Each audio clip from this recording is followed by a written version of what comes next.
Hello students, welcome to M and C education. M and C education में आप सबों का स्वागत है। आज जो है, आज के इस सेशन में, आज की इस क्लास में हम derivatives of functions in parametric form करने जा रहे हैं। तो पैरामीट्रिक फॉर्म्स क्या होते हैं, पहले हमें ये पता होना चाहिए। तो कई बारी क्या होता है कि जो फंक्शंस में हमारे पास वेरिएबल्स होते हैं उनको हम जैसे एक तो y is equal to F X की फॉर्म में लिख देते हैं। तो इस तरह से ना लिख के हम अगर ऐसा करें कि x को हम किसी t के टर्म में लिख दें और y को भी हम जो है कोई और फंक्शन t का बना लें, तो अगर हम इस तरह से x और y को एक्सप्रेस कर रहे होते हैं तो इस तरह के फंक्शन को, ये भी फंक्शन ही है, तो इस तरह के फंक्शन को हम पैरामीट्रिक फॉर्म कहते हैं, पैरामीट्रिक फंक्शंस कहते हैं, फंक्शन इन पैरामीट्रिक फॉर्म्स कह सकते हैं, फॉर्म कर सकते हैं। ठीक है, तो यहाँ पर जैसे ये है कि ये डिपेंडेंट वेरिएबल है, x is an independent variable, यहाँ पर भी बात तो वही होगी, लेकिन यहाँ पर ना ये दोनों ही किसी तीसरे वेरिएबल, यहाँ पर जैसे t आप देखिए, t इज द पैरामीटर, क्योंकि t की टर्म में x और y दोनों एक्सप्रेस्ड हैं। तो जब भी आपको इस तरह का सिचुएशन होता है तो आपका यानी कि वो पैरामीट्रिक फॉर्म में दिया हुआ है। अब पैरामीट्रिक फॉर्म का डिफरेंशिएशन करना है, मतलब हमें dy बाय dx ही निकालना है। यहां से भी हम dy बाय dx ही निकालना चाहते हैं। तो हमें जो है अगर dy बाय dx निकालना है तो हम जो है ये जानते हैं फ्रॉम द ये चेन रूल जो हमारे पास है। तो अगर ये है कि भाई t की टर्म में है, y अगर हमें t की टर्म में दिया हुआ है तो हम इसको t की टर्म में निकालेंगे। ठीक है, तो dy बाय dt निकल जाएगा। अब जो है, अब हम फर्दर ये dy बाय dt हम पहले निकाल लेंगे, जो भी आएगा, फिर dx बाय dt निकाल लेंगे, वहां पर भी कुछ आएगा। और अगर हम देखें तो dy बाय dx फिर हम क्या लिख सकते हैं, तो ये dy बाय dt और dx बाय dt लिख सकते हैं। तो इस तरह से अगर हम dy बाय dt निकाल लें और dx बाय dt निकाल लें और फिर उनका कोशेंट निकाल लें तो हमें dy बाय dx मिल जाएगा। ठीक है, आपको समझ में आ गया होगा, इसमें कहीं कोई दिक्कत नहीं है कि आप इसको कैसे निकालेंगे। ठीक है, तो यहाँ पर या तो इस तरह से, मतलब ये समझने में कोई ऐसी दिक्कत तो है नहीं, तो आपको बहुत इजीली ये समझ में आ गया होगा। लेकिन ये सिर्फ इससे काम चलेगा नहीं, क्योंकि जब तक कि हम कुछ एग्जाम्पल्स ना कर लें तो हमें पता नहीं चलेगा कि हमें कितनी चीजें यहाँ पर आई हैं। ये चूंकि कमोबेश अगर आप देखिए तो this is somehow new concept for us. तो हम जो है थोड़ा कुछ एग्जाम्पल्स लेकर के इनको देखते हैं कि इनमें से कौन सा जो ये है कि क्या कंसेप्ट लग रहा है। पहला क्वेश्चन हम लेते हैं as an example, if x is equal to sine T, y is equal to cos T 2t, then find dy by dx। ठीक है, तो इसमें ये पैरामीट्रिक फॉर्म में है, यहाँ पर t एक पैरामीटर है क्योंकि t is the third variable है।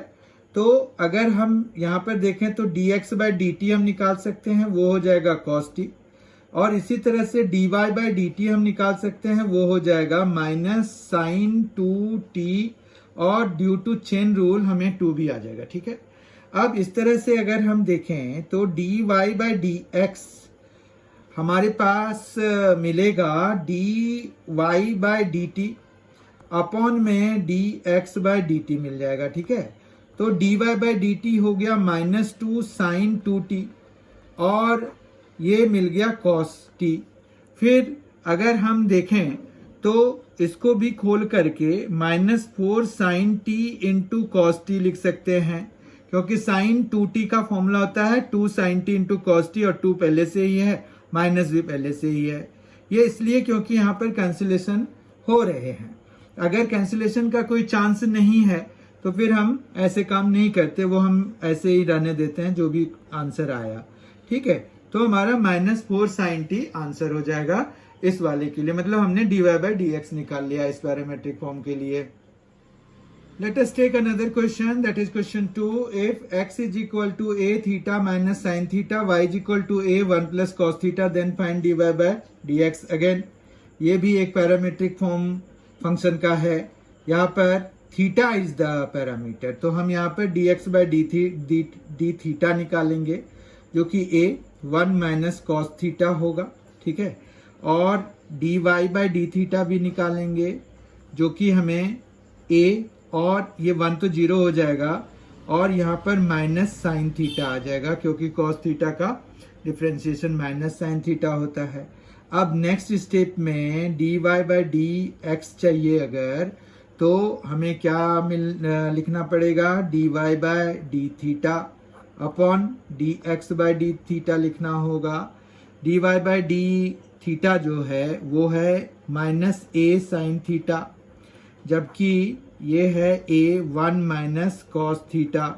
a तो अभी तत्काल ही कैंसिल करा देते हैं, और माइनस साइन थीटा को -2 sign theta bye 2 into cos theta by 2 भी लिख सकते हैं, और अपॉन में हमारे पास आ जाएगा 1 माइनस कॉस 2 थीटा के लिए 2 साइन स्क्वायर थीटा बाय 2. ठीक है, फिर यहाँ से एक स्क्वायर और ये कैंसिल करा दें, 2 को कैंसिल करा दें, तो कॉस थीटा बाय 2 और साइन थीटा बाय 2, और यहाँ माइनस साइन है तो ये टोटल बचेगा माइनस कॉट थीटा बाय 2, और यही हमारा आंसर हो जाएगा इस वाले क्वेश्चन के लिए. क्वेश्चन थर्ड है, if x is equal to a cos t plus log tan t by 2, y is equal to a sin t, then find dy by dx. तो यहाँ पर भी ये पैरामीट्रिक फंक्शन है और t इज द पैरामीटर है, तो हमें पहले dx बाय dt निकालना पड़ेगा. dx बाय dt अगर हम निकालें तो a है, यहाँ पर माइनस साइन t हो जाएगा cos t के लिए, फिर log tan t बाय 2 के लिए 1 बाय tan t बाय 2 पहले, फिर sec square t by 2 tan t by 2 के लिए, और फिर t बाय 2 का 1 बाय 2. तो ये पूरा आया हमारा dx बाय dt. बहुत ध्यान से समझने की जरूरत है.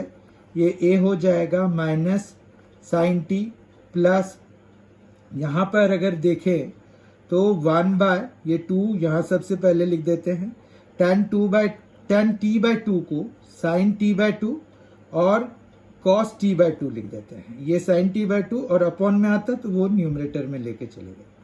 फिर ये sec स्क्वायर t बाय 2 के लिए 1 by cos square t by 2 लिख देते हैं. ठीक है, यहाँ पर एक cos t बाय 2 कैंसिल हो जाएगा. ओके, तो ये आ जाएगा a, और ये आ जाएगा माइनस साइन t और plus 1 by 2 sine t by 2 cos t by 2 is sine t. ठीक है, ये भी आ गया. अब जो है a, ये माइनस साइन स्क्वायर t हो जाएगा प्लस 1 हो जाएगा अपॉन में साइन t हो जाएगा. ठीक है, तो ये आ गया a into cos square t by sine t. ऐसा क्यों? 1 minus sine square t cos square t होता है और अपॉन में साइन t आ गया. ठीक है, अभी dy बाय dt भी निकालना है, तो dy बाय dt के लिए a साइन t है. ये देखिए बहुत ही सिंपल है, a साइन t, तो इसका तो a cos t आ जाएगा. यहाँ पर कोई ऐसी दिक्कत वाली बात नहीं है, तो a cos t हमने लिख दिया. अब हमें dy बाय dx चाहिए, तो 9 dy बाय dx के लिए हमें क्या लिखना पड़ेगा, dy by dt upon dx by dt लिखना पड़ेगा. अब dy बाय dt जो है वो है a cos t, और dx बाय dt अभी हमने निकाला a cos स्क्वायर t है, और अपॉन में साइन t है, तो वो तो चलिए ऊपर चला जाएगा. a से a कैंसिल हो जाएगा, cos t से एक cos t कैंसिल हो जाएगा, तो ये फाइनली हमारे पास tan t आंसर बचेगा, और यही हमारा आंसर हो गया tan t. ठीक है, question number 4 for today is, if x is equal to a sec theta, y is equal to b tan theta, then find dy by dx. It is similar to that. यहाँ theta parameter है तो dx by D theta निकालेंगे. a sec theta का differentiation A sec theta into tan theta हो जाएगा, जबकि D Y by D theta जो है वो आ जाएगा बी सेक स्क्वायर थीटा। ठीक है, तो अब फिर 9 D Y by D X is equal to D Y by D theta upon D X by D theta. ठीक है, D Y by D theta is B sec square theta, जबकि ये है A sec theta into tan theta. ठीक है, तो ये एक सेक थीटा तो कैंसिल हो जाएगा, सेक थीटा को हम 1 बाय कॉस थीटा और टैन थीटा को साइन थीटा लिख देंगे, तो यहाँ पर आ जाएगा 1 बाय कॉस थीटा और ये नीचे साइन थीटा और ऊपर कॉस थीटा आ जाएगा। ये कॉस थीटा कैंसिल हो जाएगा, तो ये आ गया हमारे पास b बाय ए और कॉसेक थीटा, और यही हमारा आंसर आ जाएगा। ठीक है, क्वेश्चन नंबर 5 है हमारे पास X A cos theta plus theta sine theta और Y A sine theta minus theta cos theta दिया हुआ है। थीटा पैरामीटर है यहाँ पर, तो D X by D theta निकालेंगे, ये आ जाएगा ए। कॉस थीटा का माइनस साइन थीटा होता है प्लस, अब थीटा साइन थीटा के लिए हमें प्रोडक्ट रूल लेबनीज रूल लगाना पड़ेगा। थीटा का करेंगे और थीटा का 1 आ जाएगा, साइन थीटा कॉपी करेंगे, फिर थीटा को रहने देंगे और यहाँ पर साइन थीटा का कराएंगे, तो हमें ये कुछ मिल जाएगा। ये माइनस साइन थीटा और ये प्लस साइन थीटा कैंसिल हो गया, तो ये आ गया ए थीटा कॉस थीटा। ठीक है, फिर D Y by D theta भी निकालेंगे, D Y by D theta के लिए ए ये आ जाएगा कॉस थीटा, फिर माइनस थीटा का 1 cos theta will remain there, फिर माइनस ही रहेगा क्योंकि हमें ऐसे तो बीच में प्लस आएगा लेबनीज रूल के हिसाब से, लेकिन यहाँ पर चूंकि बाहर माइनस है तो वो माइनस ही हो जाएगा। थीटा को छोड़ते हैं, कॉस थीटा का माइनस साइन थीटा हो जाएगा, तो इस चक्कर में ये अब प्लस हो जाएगा। समझ रहे हैं आप कैसे हुआ ये प्लस? फिर कॉस थीटा दोनों प्लस माइनस के चक्कर में कैंसिल हो जाएगा, तो ये आ गया ए थीटा साइन थीटा। अब हमें चाहिए D Y by D X, तो 9 D Y by D X is equal to क्या हो जाएगा, D Y by D theta upon D X by D theta. ठीक है, तो ये आ जाएगा A theta sine theta by A theta cos theta, theta cancel A cancel और as a result we will have tan theta, तो tan theta इस वाले क्वेश्चन का आंसर होगा। Question number 6 and the last for this session of today, ये है if x is equal to root under of a sine inverse of t, y is equal to root under a cos inverse of t, then show that dy by D X is equal to minus Y by X. अब हमें जब इनको show करना है तो यहाँ पर अगर आप देखें तो हमारे पास एक और तरीका होता है कि हमने अभी तक जो किया था उसमें पैरामीटर को हमने इलिमिनेट नहीं किया, पर अगर किसी किसी में पैरामीटर जो है इजीली इलिमिनेट हो पाते हैं तो हम कर देते हैं। तो ये वन ऑफ देम है। इसमें हम देख पा रहे हैं कि अगर x इंटू वाई करा दें तो we will have a power sine inverse of t और इनटू में आ जाएगा a power cos inverse of t। ठीक है बात?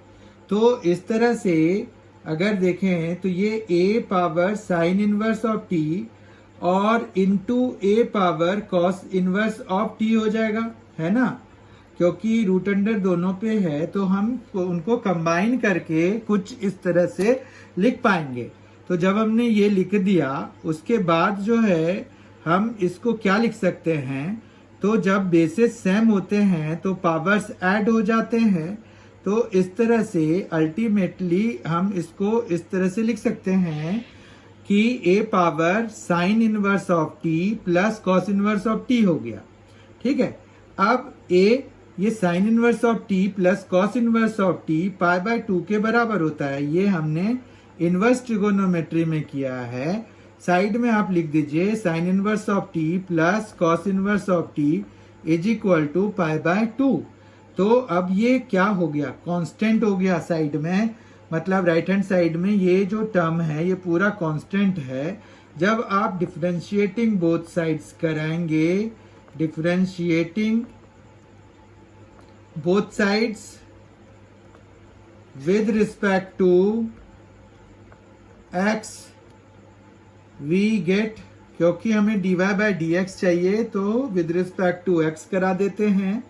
यहाँ पर x into D Y by D X, क्यों? क्योंकि यहाँ प्रोडक्ट टूल लगेगा, है ना। x को छोड़ दिया, y का कर दिया तो D Y by D X आ गया, प्लस अब हम क्या करेंगे, x का करेंगे, y को छोड़ देंगे तो दूसरी साइड में 0। अभी हमने देखा कि ये a power pi by 2 root under सारे कांस्टेंट हैं, कांस्टेंट का डिफरेंशिएशन 0 होता है। अब ये y उधर ले जाएंगे, मतलब यहां से हम dy बाई डी एक्स की वैल्यू माइनस वाई और फिर बाय x लिख सकते हैं, और यही हमें प्रूव करना था, तो प्रूव्ड हो गया। समझ में आई बात? तो इस तरह से हमने आज डिफरेंशिएशन जो है, लास्ट सेशन में हमने लॉगरिथमिक डिफरेंशिएशन करा था। एक्चुअली लॉगरिथमिक डिफरेंशिएशन का एक तरीका होता है, और आज जो हमने किया वो एक विशेष तरह, मतलब पैरामेट्रिक फंक्शन का डिफरेंशिएशन हमने आज सीखा। मतलब अगर हमें फंक्शन पैरामेट्रिक फॉर्म में दिया हुआ है तो हम जो है उसका डिफरेंशिएशन कैसे करते हैं वो हमने सीखा। और अब हम नेक्स्ट क्लास में जो है हायर ऑर्डर या सेकेंड ऑर्डर डेरिवेटिव हम सीखेंगे, क्योंकि हमारे सिलेबस में सेकेंड ऑर्डर ही है, पर इसको हम अगर हायर ऑर्डर डेरिवेटिव भी बनाना चाहते हैं, मतलब सेकेंड ऑर्डर के बियॉन्ड भी जानना चाहते हैं, तो हम जा सकते हैं, पर हमारे syllabus wise second order derivative है। तो in the next class, in the next session we will do second order derivative. Till then, bye bye. Thanks for being with us. Thanks a lot.